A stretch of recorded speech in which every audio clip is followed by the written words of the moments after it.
Continuamos con la programación y nos acompaña el sociólogo Pablo Vivanco, con quien vamos a conversar. Pablo, bienvenido, gracias por estar aquí. Las leyes que se han aprobado, que en algunos lados levantan polvareda, pero en la mayoría de la población como que no ha pasado nada. ¿Por qué hay esa actitud de la gente frente a lo que se acaba de aprobar? ¿O es que no hay conocimiento o es que no son malas realmente las leyes aprobadas? Gracias, Alonso, por la invitación. Es siempre un gusto estar en este espacio para conversar de estos temas. A mí me parece que ha habido un concierto de estrategias que le han permitido bajarle de tono a lo más problemático que sucede en el país. Y me parece que es una estrategia que combina no solo la institucionalidad pública y del poder, sino también ese poder mediático, que funciona al compás de lo que está dictando el gobierno. Y me parece que esa unión, esa unidad de voluntades ha permitido que esto parezca que no tiene importancia. Hoy lo que a mí me parece es que el Estado y los medios de comunicación nos están imponiendo los temas de los que se debe hablar y el lenguaje con que tiene que tratarse la política de hoy. Entonces, nos han limitado, nos han puesto un corralito para hablar de violencia, para hablar de seguridad, para hablar de guerra, para hablar de conflicto armado interno, quitando de esa esfera de discusión pública el tema de la justicia social, de la democracia, de las libertades, de la pobreza, por ejemplo, de las malas condiciones que vive en el país. Entonces, como ellos nos han dictado el lenguaje y los temas que se deben abordar, está quedando de lado, relegado ese otro aspecto que es profundamente importante. Entonces, cuando el Estado, el poder y el poder mediático nos dice de qué es lo que se debe hablar y queda relegado lo otro, entonces está absolutamente justificado todo, porque estamos en guerra contra el narcotráfico, estamos en un conflicto interno armado. Entonces, todo eso justifica, toda esa narrativa creada alrededor de los problemas del país, justifica esta aprobación de leyes que restringen la libertad, que restringen la intimidad, pero que les da la justificación a ellos, la justificación pública para decir que se está actuando contra los grandes problemas del país. Y a mí eso me parece muy problemático, porque de alguna manera estamos cayendo en la trampa de hablar de lo que ellos quieren que se hable únicamente. Como quien dice, la violencia se cura con más violencia. Y la gente como que dice, sí, hay necesidad de salir de este problema, y para salir de este problema no importa que no se invierta en lo social, no importa que no se hagan políticas públicas adecuadas, lo importante aquí es endurecer penas, hay que meter los presos a los menores, hay que juzgarlos como mayores, etc. Pero digo, siendo así las cosas, ¿por qué la gente no reacciona?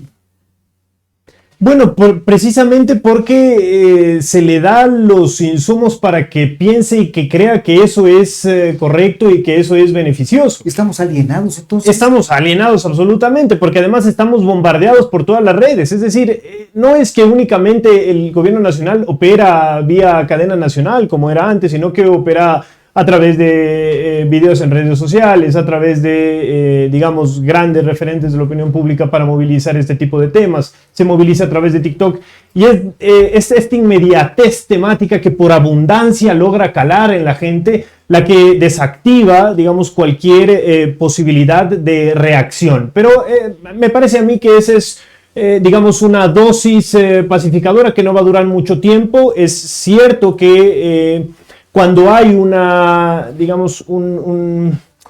cooptación de tanto poder, por debajo también germinan o van germinando apuestas críticas contrahegemónicas que en determinado momento van a tener mucho calado por la violencia que se ejerce en contra de la ciudadanía. Porque hoy el Estado se está convirtiendo también en un ente violentador de la ciudadanía. Está violentando su intimidad, está violentando su seguridad, está violentando la posibilidad de que haya un mínimo derecho a su privacidad, a lo que está conversando en su celular, a que nadie se pueda meter a su casa. Sobre eso, interrumpo aquí un segundito, sobre eso quería preguntar lo siguiente. Hay gente que dice, bueno, a mí qué me importa, yo no ando metido en negocios chuecos y por lo tanto a mí no tiene por qué preocuparme el que hagan una investigación de mis cuentas o pinchen mi teléfono. ¿Tan es así el asunto?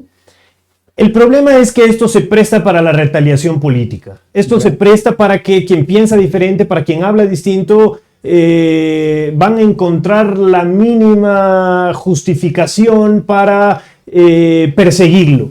Y además seríamos ingenuos de pensar de que no va a haber una siembra de sospechas sobre cualquier conversación o sobre cualquier cuestión que uno pueda manejar desde el celular. Sí, en los años 60, en los años 70, donde había persecución contra los grandes, digamos, opositores políticos, se les sembraba la droga en el carro, en la mochila. ¿Cómo no nos van a sembrar sospechas en un medio en el que no manejamos tampoco? Además, la discrecionalidad con la que se maneja, la poca transparencia que hay alrededor de esto, debe generar mucho miedo en la sociedad ecuatoriana, porque nos estamos entregando, digamos, en cuerpo y alma a un poder que no sabemos qué es lo que quiere hacer con la información que tiene. En el siglo XXI, el gran poder es el poder de la información. Por eso las grandes, las grandes corporaciones de telecomunicaciones que manejan las plataformas digitales y de redes sociales son organismos absolutamente poderosos porque tienen la información total de la gente. Tienen qué le gusta comer, qué le gusta consumir, cómo le gusta vestirse, a dónde le gusta viajar. Es decir, la información es un poder contundente en nuestro siglo. Y ellos quieren tenerlo absolutamente todo para mejorar las herramientas de dominación y de silenciamiento de la gente. Pero aquí se dice, por ejemplo, que es en torno a evitar actitudes o actividades delincuenciales, es lo mejor tener esta posibilidad de trabajar con el dinero electrónico. Hay otros autores que dicen la presencia del dinero electrónico permite conocer hasta la forma de que uno se alimenta. Es decir, se está perdiendo la intimidad familiar. Esa es una reacción de la política moderna. Los ciudadanos en el mundo en general están dispuestos a perder libertades para ganar seguridades. Y eso lo vemos en las ciudades. La gente prefiere vivir en condominios, con portones cerrados, con toda la seguridad, con almacenes con barrotes. Con almacenes con barrotes, 5 candados, cerca eléctrica. Es decir, estamos dispuestos a perder libertad para ganar seguridad, pero eso a mí también me parece que es pernicioso, porque dejamos de discutir las cosas que son fundamentales para la reproducción de la vida humana, Alonso. Hemos dejado de discutir de los grandes valores republicanos, hemos dejado de darle importancia a la libertad humana. Hemos dejado de darle importancia a esos valores de la Revolución Francesa, de la fraternidad, de la igualdad, de la justicia social. Ya no estamos hablando de eso, porque ya no queremos que se hable de eso. Desde el poder ya no se quiere que se hable de esos grandes valores que permiten la reproducción, que permiten la ciudadanía, que permiten la unidad con los demás. Ellos quieren que estemos, arremolinados alrededor de ciertas discusiones muy puntuales que les dan a ellos la justificación perfecta para hacer lo que hacen y ampliar los márgenes de violencia que se ejercen desde el Estado. En este sentido, el Estado se convierte, y esto es un concepto de un sociólogo inglés, Philip Abrams, que dice que el Estado se convierte en una máscara que convierte en legítimo lo ilegítimo, que nos espíen sin ningún tipo de justificación, que se convierte en legal lo ilegal, que violen nuestra intimidad. Entonces, el Estado funciona como esa maquinaria de ocultamiento perfecto de lo que hay detrás del poder. Estamos viviendo con todo lo que está sucediendo este rato en la comunidad ecuatoriana. Estamos viviendo lo que en la novela 1984 se planteaba, una sociedad hipercontrolada a través de la tecnología. Y es que ahí está el gran hermano de 1984, ¿no? Ese tercer ojo que lo mira todo, que lo espía todo, que lo sabe todo. Y eso es a lo que aspiran perfectamente. Quieren saber todo de nosotros porque de esa manera pueden dominarnos y hacernos sentir que no nos dominan. Gramsci decía que ese es el efecto más importante de la dominación, que el dominado reproduzca su propia dominación y que además la justifique. Ese es el consenso activo de los dominados, le llama él, porque es la mejor forma de ejercer dominación.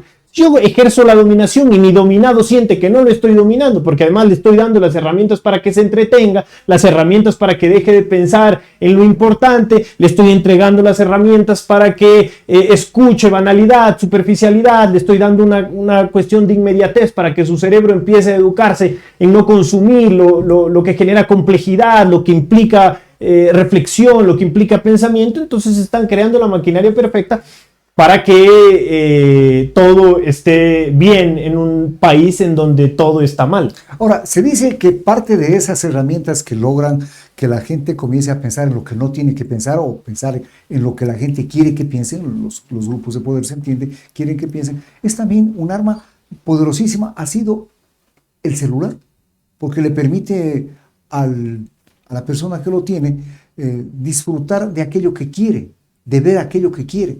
¿Tan cierto es eso? Pero no, digamos, me parece a mí que esa es la trampa de la libertad, ¿no? Que nos abren como si fuera un abanico infinito en donde nosotros podemos encontrar lo que queremos, pero en realidad es que nuestro sentido del gusto está condicionado precisamente por esos algoritmos.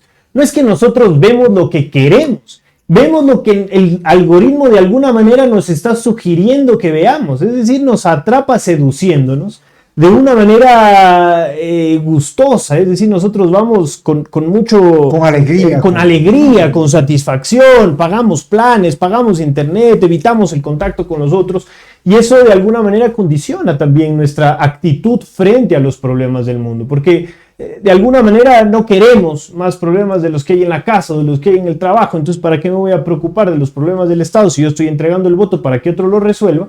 Entonces tengo que dedicarme a disfrutar, si es que cabe el término, de cualquier cosa de lo que a mí me guste. Pero en realidad eso es también una malinterpretación de este derecho que se reivindicó en el siglo pasado con mucha fuerza, que era el derecho al ocio, el derecho al descanso, que tiene que, digamos, que girarse la rueda hacia que sea un tiempo de cultivo humano, espiritual, que ayude digamos, al mejoramiento. De reflexión, de descanso, para retomar de nuevo las actividades, ¿no? Precisamente, ¿no? Ese puede ser el tiempo de reconstrucción de la comunidad.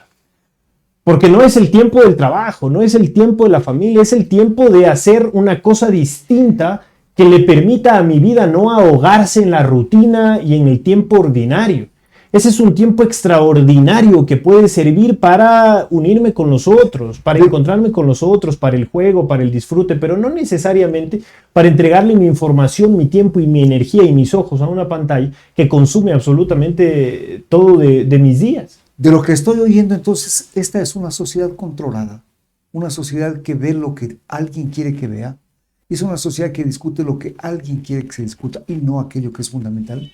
Sí, y este no es un fenómeno nuevo, esto es un fenómeno, digamos, relativamente viejo, pero que con el grado de mediatización o de tecnologización de nuestra sociedad ha subido de nivel, ha ido escalando. Es cierto que es un monstruo que puede devorarlo todo, pero que pueden existir ciertos chispazos que le permitan también a esos ciudadanos que están en el celular como herramienta disruptiva en determinado momento, pero como digo, son chispazos que pueden brotar en cierto momento, pero que no van a quebrar la hegemonía de los grupos de poder que están atrás de esos intereses.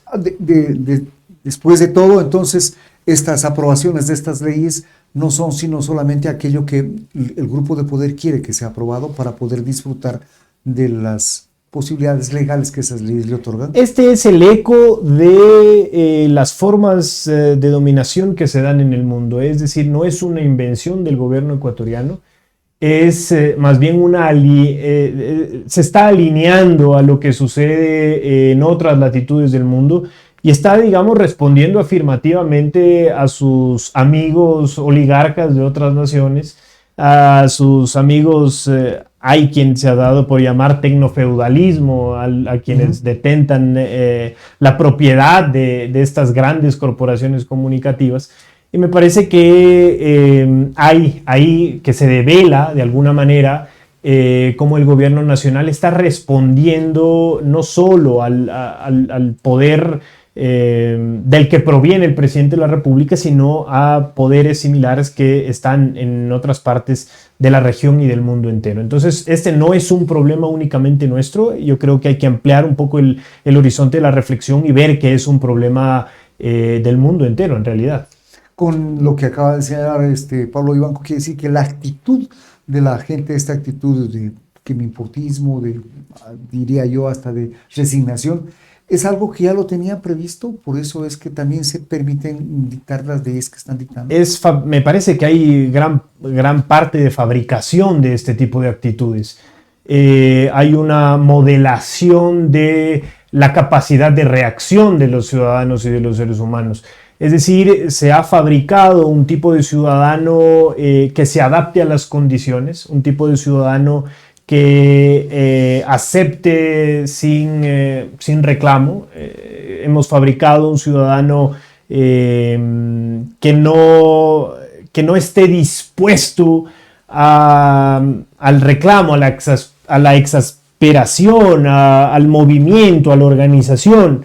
Y eso es parte también de una estrategia política mundial para poder insertar los modelos de poder y de gobierno que son útiles precisamente a esos intereses. Es por eso que hoy la sociedad ecuatoriana ha aceptado, y si no la ha aceptado va a tener que sufrirla, el espionaje, la persecución, la invasión de la privacidad, entregarle el poder a un ciudadano que no pertenece ni a la fiscalía ni a la policía ni a las fuerzas militares para que vea todo lo que hacemos, y si es que no le sirve, que lo queme. Es decir, ya no van a quedar ni siquiera evidencias de lo que están haciendo, van a quedar cenizas como huella de que en algún momento hubo un sistema de persecución abusivo y que nadie puede dar cuentas de ello. ¿Se está pinochetizando la sociedad ecuatoriana?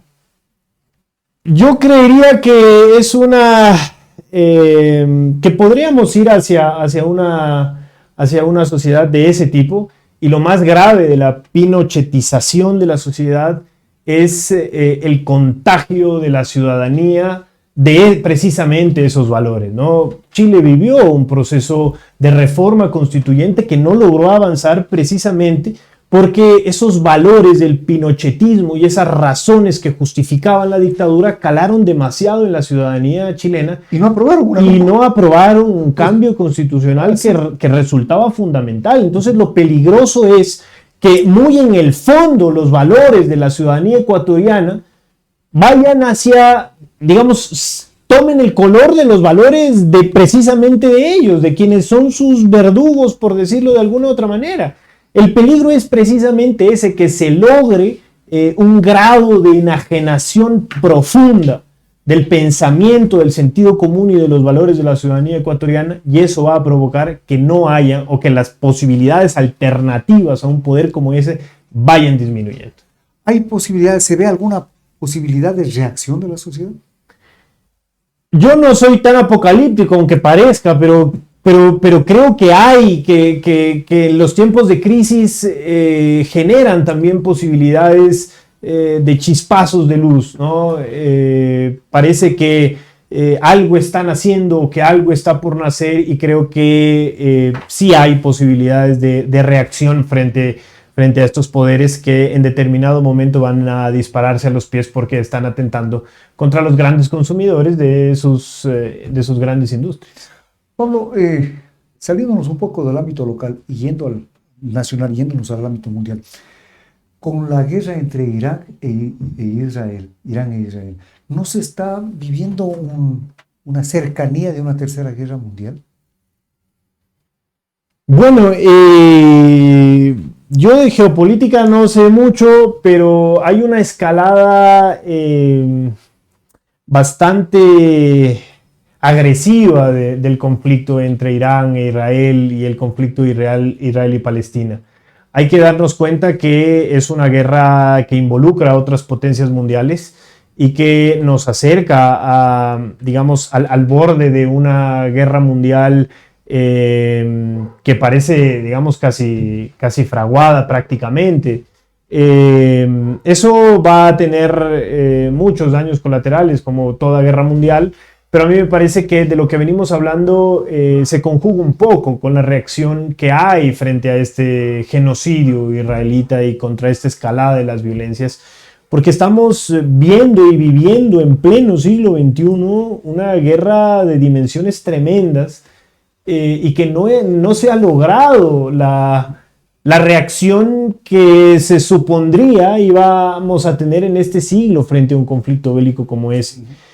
Y me parece que eso ilustra de alguna manera lo que nosotros venimos conversando en estos minutos.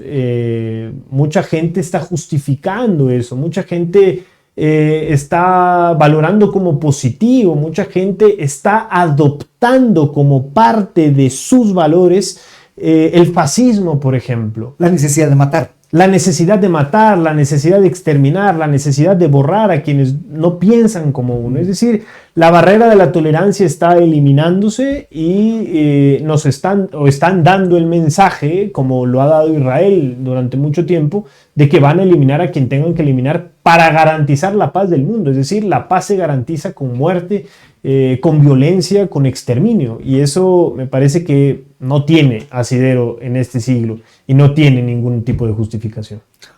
¿Habrá posibilidades entonces de que esta actitud complaciente en algunos casos, justificando en otras actitudes atroces, se vaya reformando, se vaya modificando? Yo creo que sí, de nuevo, creo que hay posibilidades, creo que hay muchos espacios en donde va a ir germinando una posibilidad alternativa de luchar precisamente desde espacios comunicacionales como estos, porque hay que rebatir una razón oficial, hay que rebatir una razón hegemónica y hay que empezar por algo. No vamos a pedirle al mundo que salga en masa a manifestarse en contra de lo que está mal porque no se le ha dado las herramientas necesarias para que eso florezca.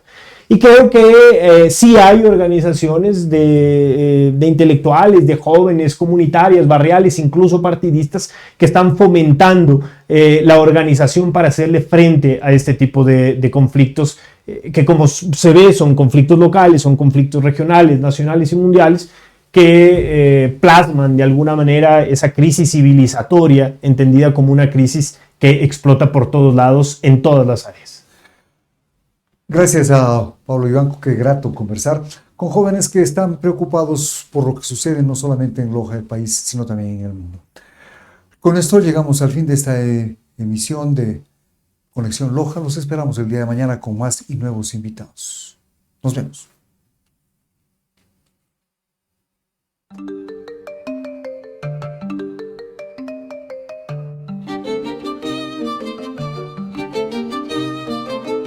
Entre montañas nace el alma, en un valle de eterna canción, donde dos ríos la arrullan en calma, el Zamora y el Malacato su bendición. Lejana pero nunca vencida, con fe y con libros tejió su razón. Es luz que encendió la vida, sembrando ciencia y educación. Primera en la patria en alzarlas, letras, el arte, la libertad, forjando futuro, rompiendo cadenas del olvido y de la oscuridad. Con valentía gritó federalismo cuando el país al borde estuvo de caer. Loja tendió un puente al abismo y supo a la patria devolver. Oh, Loja mía, centinela sagrada, tierra de historia, de lucha y canción. En cada pecho tu llama sagrada vive en el alma de tu población. Desde la diáspora te sostenemos, con cada sueño, con inversión. Volver contigo es lo que queremos. Eres raíz, esperanza y razón. Naum en los montes, leyenda errante, héroe o bandido, según el mirar. La historia te canta con voz vibrante, pues no hay silencio que pueda callar. Cueva, Carrión, Kingman, testigos de este suelo que hace brotar creación. Mil artistas que abren caminos, con Loja por siempre en su corazón.